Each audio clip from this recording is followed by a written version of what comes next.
มาพี่น้องเกียมเฮ็ดอาหารมื้อนี้มากับเมนู10,000ปิ้งปลานิ่นพันกระปุ่นขึ้นเตาเรียบร้อยแล้วน่ากินเอาล้างผักสลัดผักบัวผักหอมเกียมพร้อมผักของแท้ผักปลอดสารพิษเด้อพี่น้องเด้อบานนี้ถึงเวลาลงมือแล้วเด้อหิวแล้วมาพี่น้องมากินนำกันเด้อ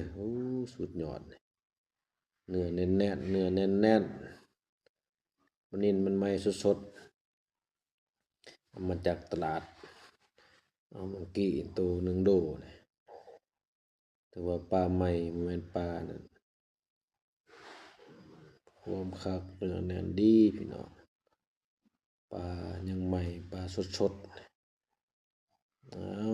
มึงคำแดงแหกมัน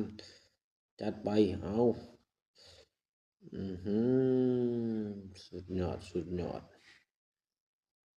คักอีดีคำใหญ่ยกโปสุดยอดเด้อพี่น้องอาหารบ้านนาพันกระปุ่นกินพันกระปุ่นสุดยอดแล้วปีกปลายพันกระปุ่นไก่อยู่เคียงไว้มากินกันเด้อพี่น้องเด้อ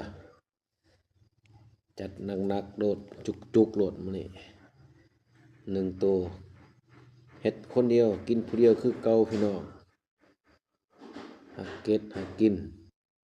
หักแสบคนเดียว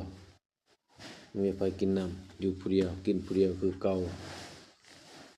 ตามวิธีเคเตอร์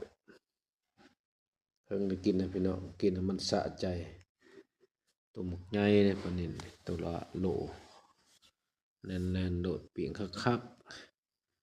บประกันความสุขใหญ่ๆแน่นเลยคำที่3เนี่ยปลาจุกรสใส่เต็มรสปุ่นลงไปสุดยอดความแซ่บมวยเบาเลยพี่น้อง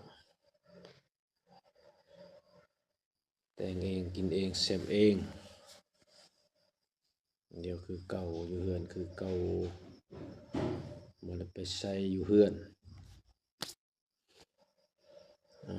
จุก